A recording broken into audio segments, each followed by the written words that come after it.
간밤 뉴욕 증시를 수놓았던 뜨거운 종목과 전문가의 인사이트를 정리해봅니다. 이항용의 월가이드 시작합니다. MTN 이항용 전문위원 모셨습니다. 안녕하십니까? 네, 안녕하세요. 네, 안녕하십니까?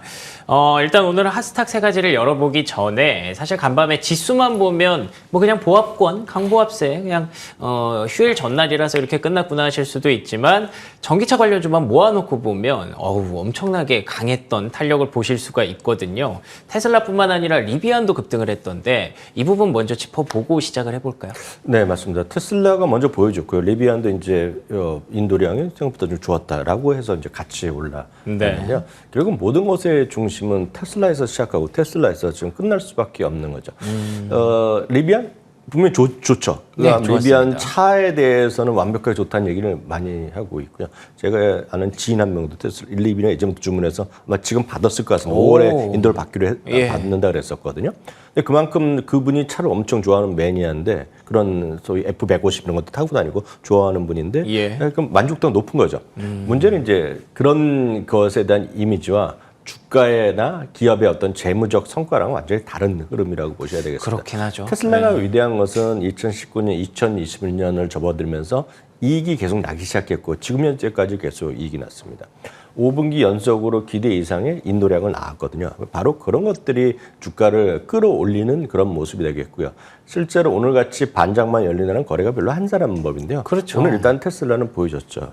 마침 일요일 날 미국 시간입니다. 일요일 날 인도량을 발표하면서 주가가 크게 올라가는 요인이 됐습니다. 그래서 6.9% 올라갔는데요. 3개월 전에는 인도량이 생각보다 그렇게 많지 않다. 그러면서 6%가 빠졌었거든요. 네. 반대로 오늘은 주가가 급등하는 모습을 보여줬습니다. 최소 5곳 이상이 목표 주가를 상회했고요. 그중에 캐너코드 같은 경우에는 257에서 293달러를 올려놨습니다. 다만 JP모건 같은 경우는 매도기는 여전히 제시하고 있습니다. 그게 바로 미국 주식시장에서의 애널리스트의 의견이라고 보셔야 되겠습니다. 진짜 다양한 의견이 있거든요. 그러네요. 매도 의견이고 목표 주가 올려봤지만 120달러 올려놨습니다. 115에서 110달러면 많은 시청자를 보시는 분들은 저 친구 도대체 뭐 하는 사람이냐 얘기를 하고 있고요. 또 한 명 말씀드리면 미국에서 이런 성장주에 관해서 최고의 애널리스트 중에 한 사람이 번스타인의 사코낙이라는 분이 있거든요. 이분은 애플 같은 경우도 마찬가지 이런 테슬라 다 담당하는 분인데 이분이 여전히 매도 의견을 갖고 있습니다. 오늘도 코멘트를 보면 상당히 부정적으로 얘기했어요. 좋다. 인도량은 많이 늘어났지만 지금 꾸준하게 좀 10,000대 이상씩의 지금 오버로 만들어나고 있고 재고는 조금씩 늘어나고 있거든요. 그에 대해서 부정적으로 보는 사람도 있고 반면에 10,000대, 15,000대 재고가 있더라도 그만 판다. 맘만 먹으면. 그것을 이번에 보여준 것이 가격 인하였다는 거죠. 가격 인하에 대한 것을 많은 사람들이 다 다양하게 생각합니다. 3개월 전에 가격 인하, 올해 들어서 가격 인하할 때는 상당히 부정적인 많이 나왔지만 똑같은 거를 긍정적으로 보는 사람들은 뭐라고 보냐면 야 이거 완전히 가격을 내리면 다른 업체는 못 쫓아온다. 그런 얘기를 하는 거거든요. 그런 얘기를 하는 사람이 웨드부시의 댄 아이브스 같은 사람이랍니다. 우리나라 용어는 아니지만 그 AWS라는 게 있지 않습니까? 아마존의 AWS. 클라우드를 완전히 시장에 이제 아직까지 1위입니다. 시장에 압도적인 지배력을 갖고 있고 한번 거기 빠져나오면 벗어나기가 쉽지 않은 거죠. 그러니까 뭐 하는지도 모르고 사람들이 돈을 내고 있는 사람들이 있다는 겁니다. 우리 개인들이 AWS를 였거든요.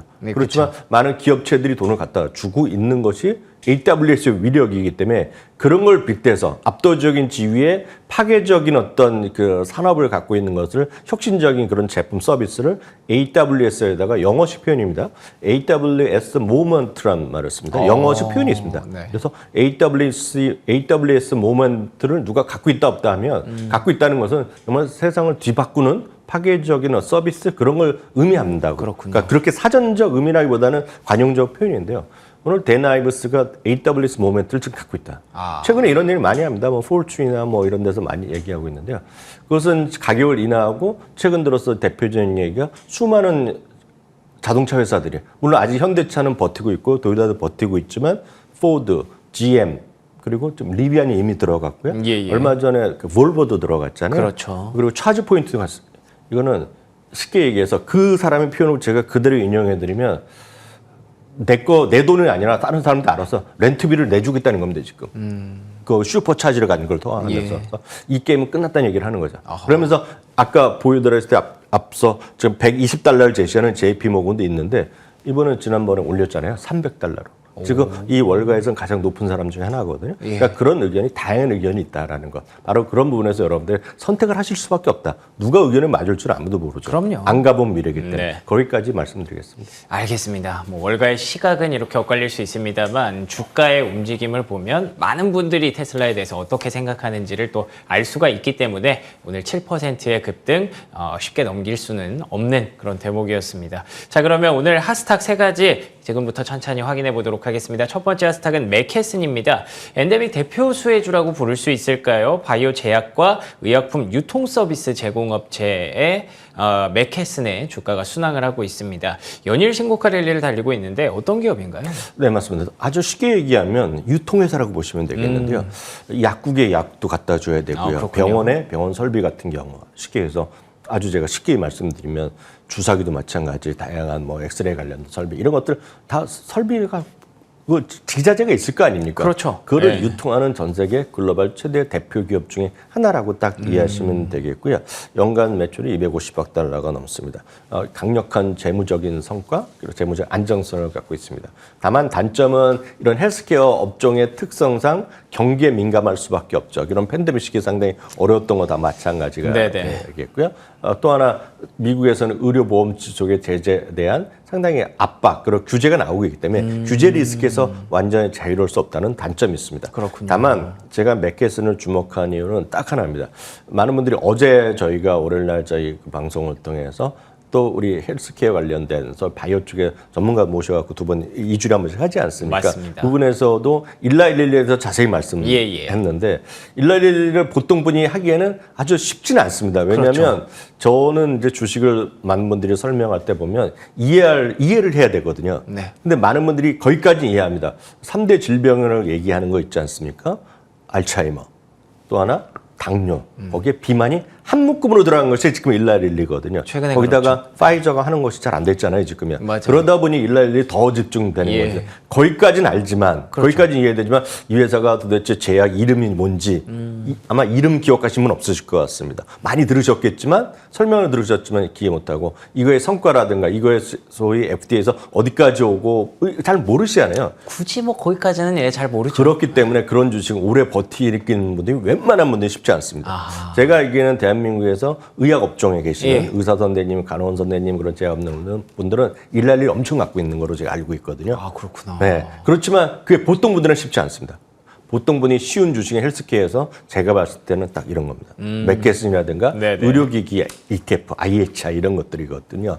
그리고 그런 것들이 포함된 전체적인 XLV 같은 ETF이기 때문에 그것이 각자가 할 수 있는 역할이 있다는 거죠. 반대로 그런 분들은 전기차나 배터리 이런 거 잘 정확히 모르시잖아요. 딱 그런 거에 각각의 차이가 있기 때문에 본인에 맞는 옷이 있고 본인에 맞는 그런 주식도 있다는 그런 관점에서 계속 말씀드린다 이렇게 이해하시면 되겠습니다. 알겠습니다. 그쪽을 또 좋아하고 관심 있게 보시는 분들이 이렇게 많이 갖고 계신다고 하니까 또 굉장히 흥미로워지는데요. 그 정도까지가 아니라면 여러분들이 조금 더 쉽게 접근할 수 있는 종목 맥케슨에 대해서 한번 확인을 해봤습니다. 자, 두 번째 핫스탁 열어보죠. 두 번째 핫스탁은 마스터카드입니다. 신고가 도전 카운트다운. 빠르고 가파르진 않습니다. 하지만 천천히 그리고 슬금슬금 조심스럽게 신고가에 도전하고 있는 종목 마스터카드입니다. 실적 시즌을 앞두고 있기 때문에 좀 기대해봐도 될 것 같은데 어떻습니까? 네, 111가 진짜 어려운 주식이라면 맥케슨은 들어보지는 않았지만 대충 어떤 회사인지 감음까지 오는 회사거든요. 대한민국에 누구나 다 아는 회사. 그렇죠. 거기다가 초등학생도 다 아는 회사입니다. 왜냐하면 그런가요? 초등학생도 요즘 카드에 찍혀서 갖고 다니잖아요. 애들용. 그래요? 교통카드에 다 써있다 찍혀 있지 않습니까? 지금. 그렇겠죠. 그러니까 그렇기 때문에 누구나 다 아는 거죠. 엄마 아빠가 신부름 갈 때 뭐 요즘 신부를 별로 보내지도 않지만 가면 현금 갖고 가는 친구 어디 있습니까? 그러네요. 그래서 누구나 다 아는 아주 쉬운 회사입니다. 다만 이제 1위, 2위, 3위를 보면 비자가 압도적인 1위가 되겠고요. 그쵸. 2위가 마스터카드입니다. 비자란 게 먼저 생겼고 비자란 거에 대항하기 위해서 은행들이 모여서 만든 게 마스터카드거든요. 그래서 약간 순서가 좀 다를 뿐이다라고 보셔야 되겠습니다. 다만 최근에 하는 4, 5년 동안에 보면 주가의 성과는 비자보다 좀 앞선 것이 마스터카드였다라고 보셔야 되겠습니다. 물론 소비 위축이라는 분명히 하나의 대전제가 있지만 카드 소비는 그렇다고 줄지는 않습니다. 카드 소비가 꾸준하게 완만하게 성장을 하고 있고요. 1분기에만 보더라도 미국 기준은 9%, 전 세계는 15%가 좀 카드 사용량이 늘어났다라고 보셔야 되겠습니다. 그래서 소비를 안 하더라도 요즘 보시면 젊으신 분들 위주로 보면 막 지갑도 안 갖고 다니는 사람 제가 많이 봤거든요. 그렇죠. 현금이란 게 없습니다. 굳이. 현금이 없다고 소비를 안 합니까? 여러분들이 예를 들어서 말씀드립니다. 애플페이가 됐건 삼성페이가 됐건 페이할 때 그들이 갑자기 혼자 쓰는 게 아니거든요. 뭔가 들어가 있죠. 여러분 카드를 지정해 놓죠. 거기에 마스터카드나 애플카드, 뭐 현대카드, 비자카드가 분명히 들어있기 있죠. 때문에 거기는 그럼요. 돈을 버는 기업이라고 보셔야 되겠고요. 하나 더 굳이 말씀드린다면 전 세계 해외여행이 증가하는 건 분명히 대세라고 여러 번 말씀드렸습니다. 해외 결제 증가는 카드 업계의 기본적인 호재라고 보셔야 되겠습니다. 그만큼 수수료가 추가 부과되거든요. 그렇겠네요. 예. 그런 부분이 크다고 보셔야 되겠고요. 지난 1분기 실적만 보면 물론 2분기 아직 남았지만요. 1분기에는 해외 결제가 29%가 늘어났고요. 예. 전 2019년 얼마만큼 많은 사람들이 가냐면 팬데믹 이전입니다. 2019년 대비 174%가 늘어났습니다. 이것은 똑같습니다. 여러분들이요. 일본에 여행을 간다. 홍콩에 여행을 간다. 할 때 보면 제가 봤을 때는 요즘 현금을 환전해서 가는 분을 별로 못 봤습니다. 가시면 여러분들이 예전에는 현금을 예를 들어서 어떤 맞아요. 특정 외국에서 은행에서 돈을 뽑으면 엄청나게 수수료가 비쌌고 가능하지도 않았지만 요즘 젊으신 분은 저 자신도 그렇지만 딱 보면 다 알려줍니다. 어떤 카드를 갖고 가면 거기에 미리 돈을 여러분들이 충전하거나 하게 되면 요즘 보면 웬만한 나라 가면 그 환전 수수료 없이 바로 돈을 빼서 쓰거든요. 그런 것들이 있는데 그런 것들 다 누가 하느냐? 비자나 마스터. 다 거길 끼고 하는 거거든요. 네. 그래서 많은 분들이 난 안 쓴다? 그게 아니라 여행을 가더라도 여러분들이 생활할 때 쓰는데 들어가는 거다라고 보셔야 되겠고요. 전체적인 말씀드렸듯이 분명히 전체적인 소비 증가세의 둔화는 부담되지만 분명히 여러분들이 쓰시는 것에 비자 마스터 있다라고 보셔야 되겠습니다. 굳이 비자 카드를 계속 쓰시면 마스터카드는 비자가 필요할 것이고요. 나는 마스터카드를 주로 쓰고 있다. 그럼 마스터카드를 하시면 되겠고요. 하나 더 추가적으로 말씀드린다면 이번 주요. 미국 시간은 7월 5일입니다. 네. 그러니까 그리고 한국 시간으로 7월 6일 새벽까지 만약 여러분들이 마스터카드를 매수하신다 그러면 8월 9일 정도 앞으로 한 달 정도에 많지 않지만 배당이 있군요. 네. 그리고 참고로 이 주가는 오늘 현재 52주 최고가인데 지난 2020년 3월 달에 기록했던 최고가에 불과 $3 모자라기 때문에 제가 봤을 때는 아주 시장이 크게 무너지지 않는 한 사상자 효과를 갈 것 같네요. 알겠습니다. 제가 그래서 카운트다운이라는 표현을 좀 썼는데 얼마 남지 않았을 수도 있겠네요. 자, 마지막 핫스탁 바로 열어보겠습니다. 로크웰 오토메이션이고요. 산업재 섹터의 기회는 지속된다. 오토메이션 말 그대로 공장을 자동화하는 데 굉장히 큰 도움을 주는 기업인데요. 뭐 최근에 보니까 성장성이 이미 좀 반영됐다라는 분석도 있던데 어떻게 보셨습니까?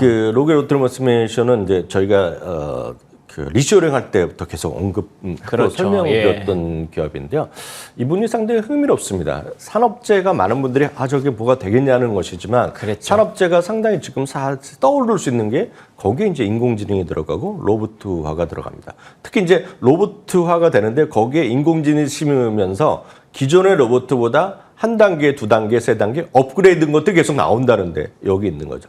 기존 소프트웨어를 갖고 로봇가 있으면 소프트웨어로만 하면 소프트웨어에 업그레이드된 수요가 또 나오는 거죠. 그렇겠죠. 네. 마찬가지 여러분들이 다빈치 수술에 소위 얘기했던 인투이티브 서지컬도 한번 판매하는 것이 아니라 계속해서 서비스하면서 업그레이드 되거든요. 만약 테슬라가 OTA를 통해서 업그레이드하는 거나 똑같은 개념이라고 보셔야 되겠는데요. 그렇기 때문에 이들 회사가 물론 기계회사, 제조회사지만 최근 들어서 소프트웨어 매출 비중이 상당히 커지고 있습니다.